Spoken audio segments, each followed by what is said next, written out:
वैकुण्ठः पुरुषः प्राणः प्राणदः प्रणवः पृथुः हिरण्यगर्भो शत्रुघ्नः व्याप्तो वायुरधोक्षजः.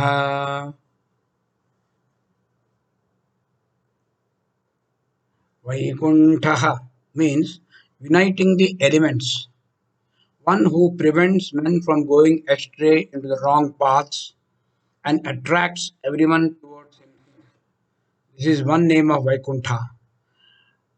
When Rama was proceeding to the forest, even mothers left their suckling babies and ran after Rama, Sita, and Lakshmana.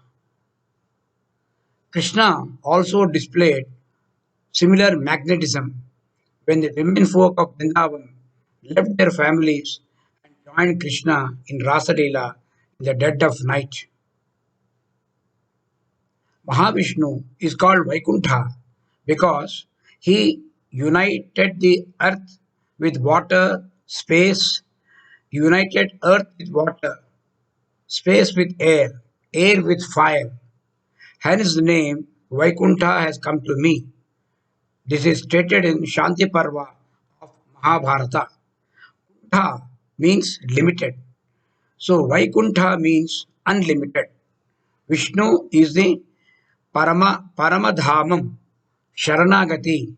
He is the he is the person, he is the entity, he is the supreme consciousness which unites all the elements together, and from there emerges the beautiful universe.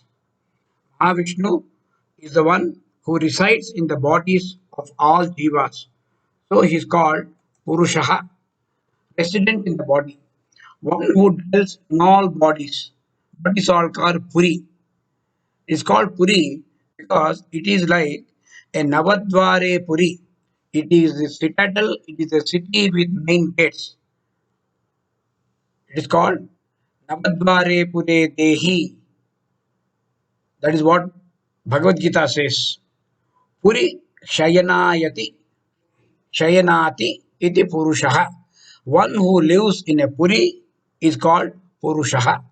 So the Paramatma living in the bodies as the supreme common presence in every body is called Purushaha. Purusha also means one who was existing before everyone else. Purva means first, before everybody. Purva, because he as the first, that is Purva of all the beings, consumes Aushad by fire, all sin, consumed by fire, all the sins, is therefore called Purushaha. This is stated in Brihadaranyaka Upanishad. Supreme Being is the one self who thrills all living creatures at all places and simultaneously at all times. Lord Rama, residing in all as the Atma, with we can read like this. Lord Rama, with his Kodanda, subdues the king of evil tendencies, Ravana. Now here, Rama represents the Atma living in all of us. His Kodanda is like the intellect, which is there with every jiva. Ravana, of course, represents the evil tendencies. In this case, the mind with 10 indriyas will go astray. It is something like a Ravana. So this Ravana is defeated by Rama as Atma living within us, with our intellect, which is like residing in the bodies of all jivas as their very life breath. Mahavishnu is called Pranaha because he is the life breath pulsating in every living being. Chestam karoti swashan swarupi. So that is one element, one who is in the form of a prana, that is the life breath, existing in all the bodies, which propels all the sense organs to act in their appointed fields. When we say sense organs, we have the five sense organs, five karmendriyas, higher sense, the mind, and the intellect. All these perform their respective duties, respective functions because of the life breath. As prana, it activates in the body all the pranas, all the movements. He is a Kshetragna. As Kshetragna, he enlivens the senses, the mind, and the body, and the intellect, which otherwise are living in a inanimate Kshetra. And who gives the breath, life breath to all individuals? Same Mahavishnu. He is called Pranadaha. Pranadaha has two meanings. One meaning is one who gives prana. The other meaning is one who takes away prana. Because root da has both the meanings to give and to break, to give and to take away. Thus, Vishnu, who is the supreme, gives prana to all the creatures in the beginning of creation. Also, finally, he is the one who destroys the pranas at the time of dissolution. Destroys means he takes away, he brings every back to him. He merges all the creatures within himself. So the individual ceases to exist. That way, he is the destroyer of pranas. Pranadaha. And so Mahavishnu is praised as Pranava, the primordial sound, primeval sound, first sound, Omkara. Omkara is praised and adorned even by the gods. Sanat Kumara says, because it is being worshipped and adorned by the gods, Supreme Self is called the Pranava. This great reality is indicated in Vedas by the symbol Om. Omkara, the sound Omkara, is what is called a Shabda Brahman.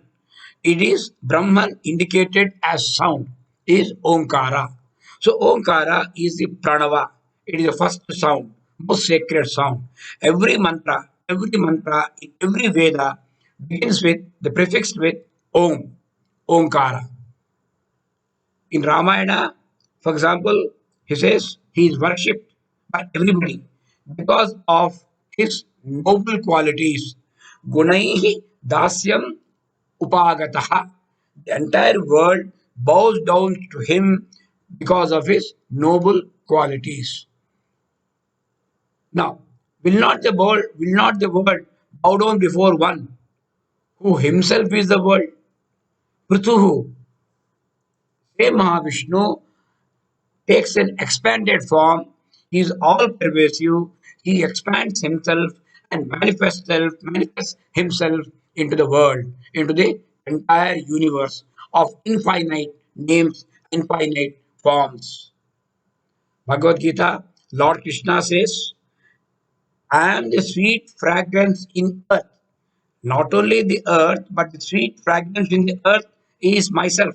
That is what Mahavishnu says. Punno gandhaha pruthivyam cha. Now, another beautiful name is Rama. Rama itself is a name. Ramo nama janaishrutaha. When Narada, when Valmiki is asking Narada about a great person, does does in this world today, that is in Treta Yuga, does in this world today exist a person with so and so great qualities? Valmiki lists a large number of qualities. And Narada says, yes, there is a person like this. He is known in the world as Rama. Rama Nama Janaihi Shutaha. He is well known in the world as personification of Dharma. And such Rama, manifestation of Mahavishnu, is none other than he is the creator of Brahma also. The creator himself is a creation of Mahavishnu. That's why Mahavishnu is called Hiranyagarbha. Hiranyagarbha is nothing but an expression of the creative urge of Lord Narayana. The golden egg, Hiranyagarbha means golden egg. Hiranya is gold. Golden egg means that from which all the objective world, entire universe has emerged, thus indicating that Mahavishnu is the creator. The term therefore suggests that the entire creative power of the Creator is nothing but an expression of the Supreme Self, Narayana. Now, being instrumental in creation of the beautiful world, he destroys those who try to disturb the harmony in the beautiful world created by him. Shatru Gnaha. So he is a person, he has to destroy all the enemies of the human race, enemies of the world. Shatrugnaha means destroyer of enemies. The Lord is the one who annihilates, who finishes, who eliminates, who destroys, who all the evil elements, all the negativity represented by the asuras, daityas, rakshasas. These are the enemies of gods, enemies of good people, enemies of humanity. He is the one who destroys. Actually, when we say a Rakshasa or Asura, it is not an individual. It is a negative tendency present in all of us. Even the most serious speakers, most serious, sincere devotees also have some innate, hidden, dormant negative tendencies within them. And these suddenly come out and obstruct their path towards the Parantama. So, such negative tendency also is eliminated by the grace of the Supreme Self. So, one who worships the Supreme with true devotion, then the Supreme Being, you can call him Rama, Vishnu, or Shiva, or anything, residing within each individual as Atma, eradicates the vices associated with our 10 senses, which is symbolized by the 10-headed Ravana. And this eradication is done with the help of Gnana or wisdom, symbolically known as Kodanda. So Rama, with his Kodanda, destroys Ravana. Actually, it means the Supreme Atma, the Supreme Consciousness living in us, residing in us, activates our Gnana, our wisdom, and with which we'll be able to overcome the negative tendency, the vices associated with the 10 senses, 5 senses. It means the internal enemies within the person will be destroyed. These are called Arishad Varga, Kama, Krodha, Lobha, Moha, Mada, Matsarya, and Ahankara, Mamakara. These are the negative tendencies. These will be eliminated with the grace of the Supreme. It's called Shatrugnaha. Now, it is not possible for the evildoers. Can any evildoer escape his wrath? Can anybody run away from him, escape from him? Not possible. Where will they go? Because he is all pervasive. He is everywhere. He is Vyaptaha, pervader. So, the world has arisen from the infinite. So, it has to be pervaded by the infinite. He is thus pervading everywhere. He is called Narayana. But at the same time, he is he has affection and sympathy for everyone, including his enemies. This is specially said about Rama in Ramayana. He is described as Ripunam Vatsalaha. He has affection even for his so-called enemies because nobody is a real enemy to him. Everybody is only there because of his grace, ultimately. So the so-called enemies also they are bestowed affection. We know ultimately Ravana, even Shishupala, all these people got liberation, moksha by the same Rama. Now, all pervading is symbolized by identified with nourishing wind, Vayuhu. Because Vayuhu, what you call the wind, atmospheric wind, is present everywhere. That is one feature common with the supreme being, supreme consciousness. Another common factor is it is also life giving. Without the supreme, we cannot exist. Without air, we cannot exist. So this is a very good appropriate comparison. So Mahavishnu is called Vayuhu Narishaha. Bhagavad Gita, the sloka just now we mentioned, it says, verse 9, chapter 7, Punyo Gandhaka Prithiviyam cha. I am the sweet fragrance in earth. Actually, this verse also says, Tejaha cha asmi vibhavaso. I am the, what you call the light and brightness, glow of fire. Vibhavaso is fire. पुण्यो गंधक पृथिव्यां च तेजः च अस्मि विभावसो. For that matter, जीवन सर्वभूतेषु. I am the life breath. I am the life in every living being. And tapah tapah cha asmi tapasvishu. Among the people, ascetics, I am the austerity. Among the beings, I am the life element. In the fire, I am the brilliance. In the earth, of the earth, I am sweet fragrance. पुण्यो गन्धक पृथिव्यां च तेजश्चास्मि विभावसो जीवनं सर्वभूतेषु तपश्चास्मि तपस्विषु. Now the Supreme is the one who never declines. His power is imperishable, undecaying. Adhokshajaha.